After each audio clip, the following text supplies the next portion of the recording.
Yo, what's going on everyone? Sim here with another 100% review, this time for South of Midnight, a southern folklore adventure game developed by Compulsion Games. As with all 100% reviews, I'm delving into this title after successfully 100%ing the game and earning all of the achievements, which we'll assess later in the review. I completed the game on Steam with my account being linked in the description to confirm I do indeed have all the achievements. Now, South of Midnight released on April 8th of this year and released on both PC and Xbox.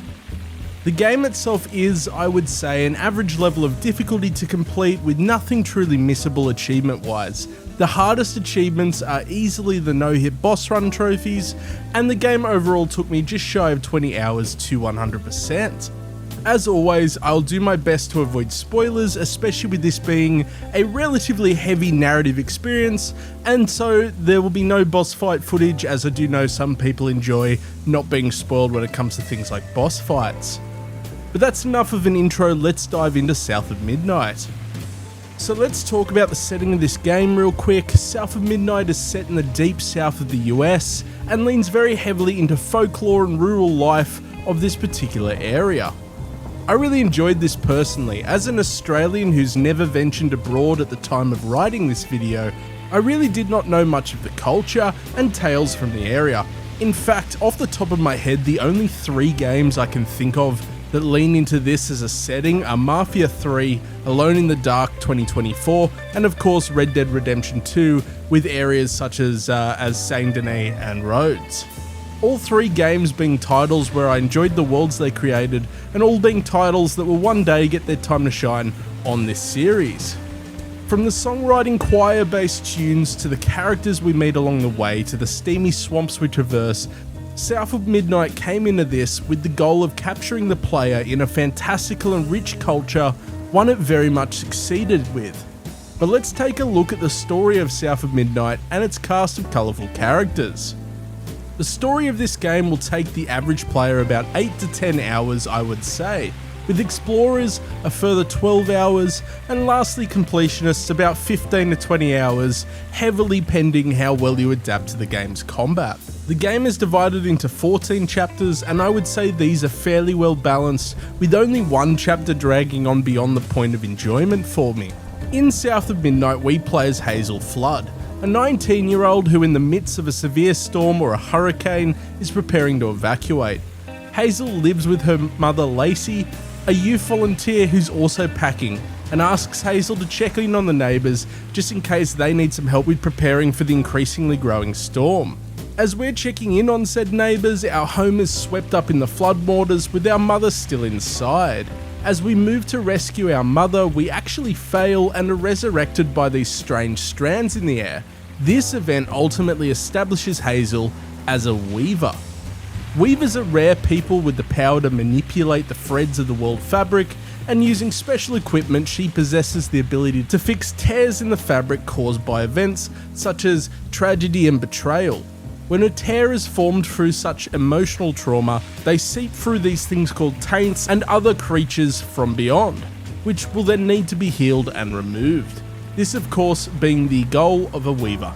Now, as we traverse the area searching for our mother, we'll encounter several different events that have created tears and we'll need to set about healing them. All whilst juggling learning what a weaver actually is, and our own past, including an estranged and unapproving grandmother, and the relationship strain that caused to Hazel's family as a whole. Overall, I really enjoyed this story. I'm someone who does typically enjoy story-heavy games, so this definitely was one I enjoyed from beginning to end. I also really liked how the game tackled themes of loss, grief, and trauma. Now, being set in the South, the game of course also tackles events and themes associated quite heavily with the South of the United States. However, I think it does so in a way that also captures the spirit of the culture of said region. The setting also feels less of a plot beat and more of a character in and of itself. It's just the little things like whenever Hazel jumps, there's little musical notes and sometimes little song beats that'll maybe whisper her name in a tune and things like that. It really just invokes the character that I think they really set out to portray. Hazel herself is also a fantastic character, and I thoroughly enjoyed her arc through both finding her mother and finding herself in a mystical role that she had no clue existed prior to the events of the game. Now, moving on to the technical state of the game, and South of Midnight is largely bug-free experience, except for one really annoying bug I got multiple times throughout the game. The bug in question was a strange one. During combat, defeated enemies will enter a state where you can finish them.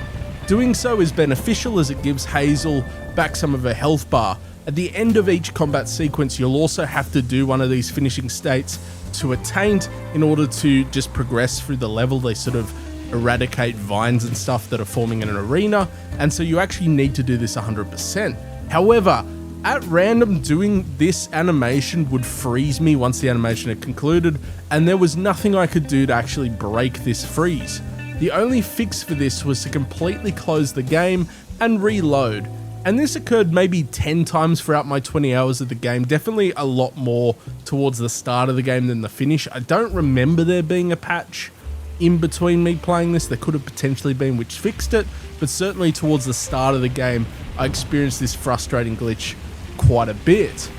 While not game breaking in any way, shape or form, having to quit out does lose you some progress from the last autosave, and especially when you're collecting all the collectibles, this can get old rather quickly.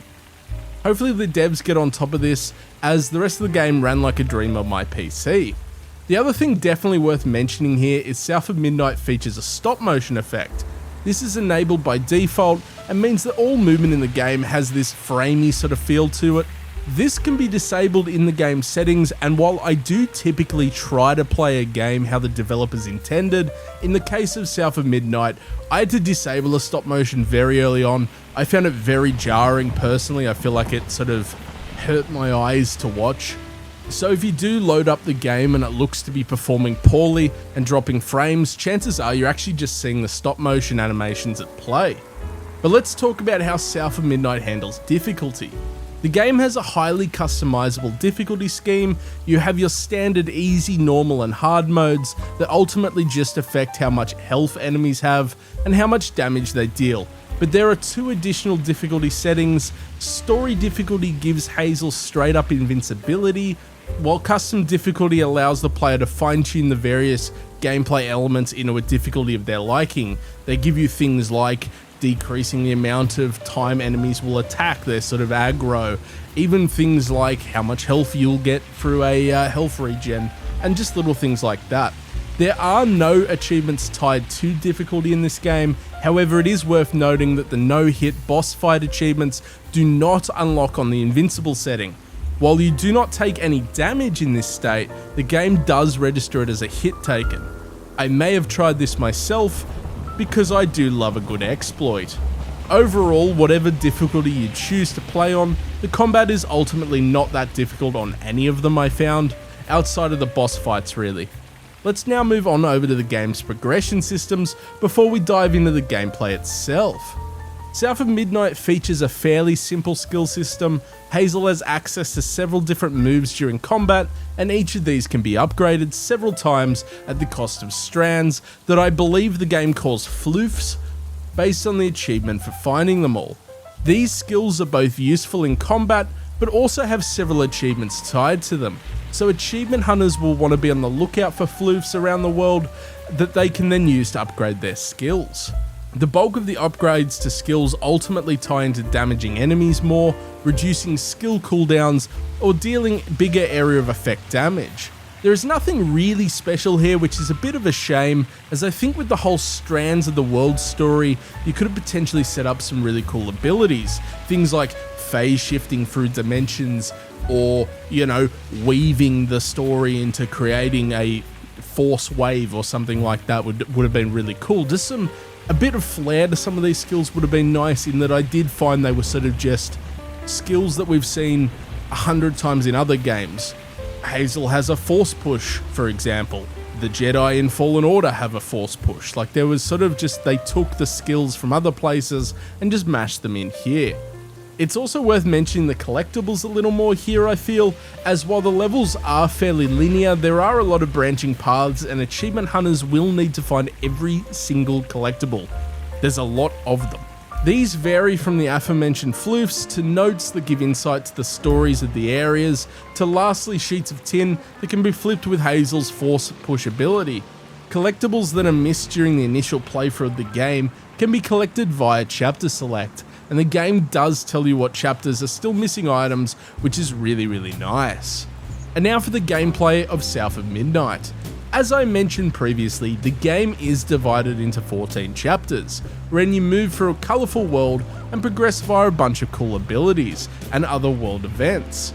Each chapter typically has a subplot within it focusing on a tragic event that has happened in the past, with several chapters ultimately climaxing with a boss fight.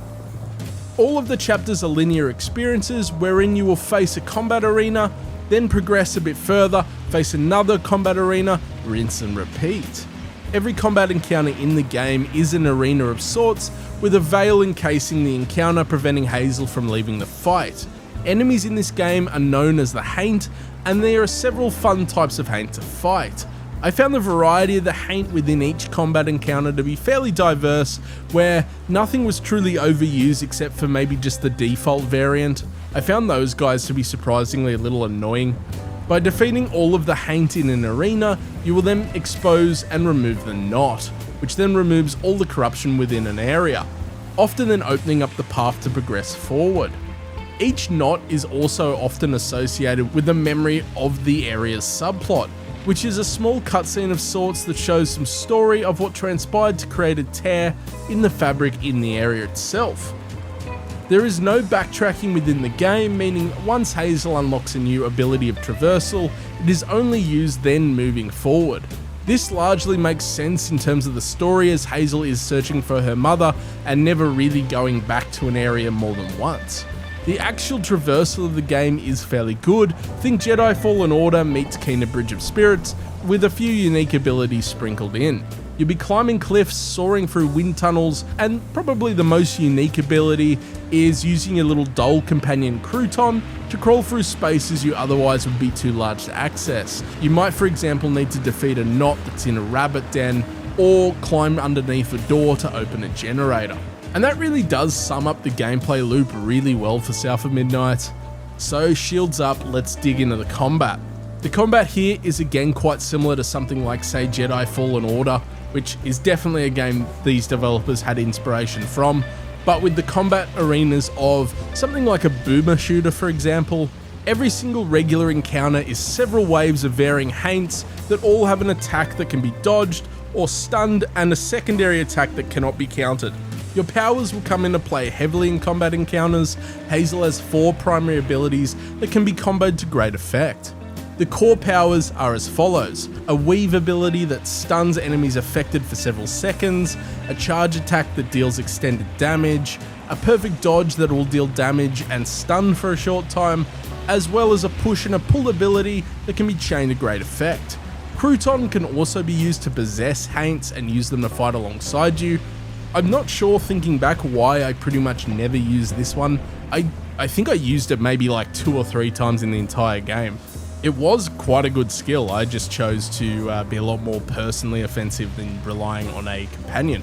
There is also always a healing orb in each combat arena. Now, the difficulty that you play on does affect how many times you can use said orb, with normal and up being only once before it vanishes. However, on the lower difficulty or even in the custom difficulty, you can set it up so that you can use it multiple times.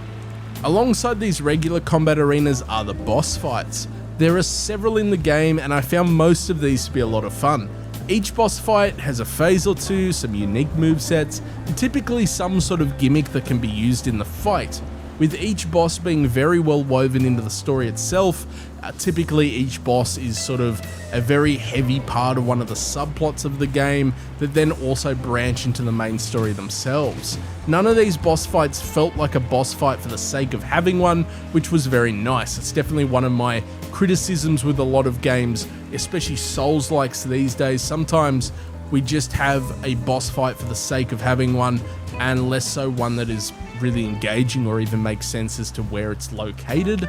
So overall, South of Midnight definitely gets a pass on these bosses. They're all fun, and besides the no hits, which we'll talk about in the achievement section, I did enjoy these quite a lot. But let's have a look at those achievements before we wrap up the review.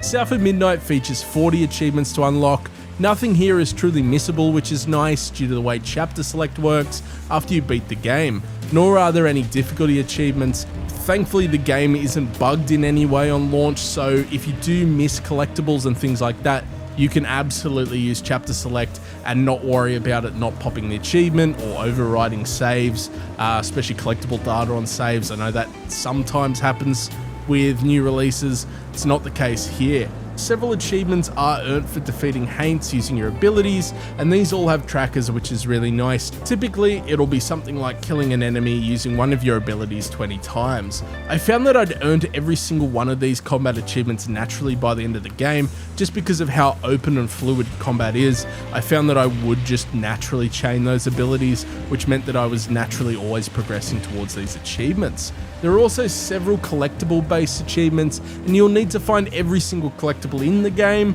The chapter select does tell you what you are missing per level, and the levels are fairly linear. However, I would personally recommend following a guide for these, as the levels can have anywhere up to like 50 collectibles in them, and a large chunk are very missable.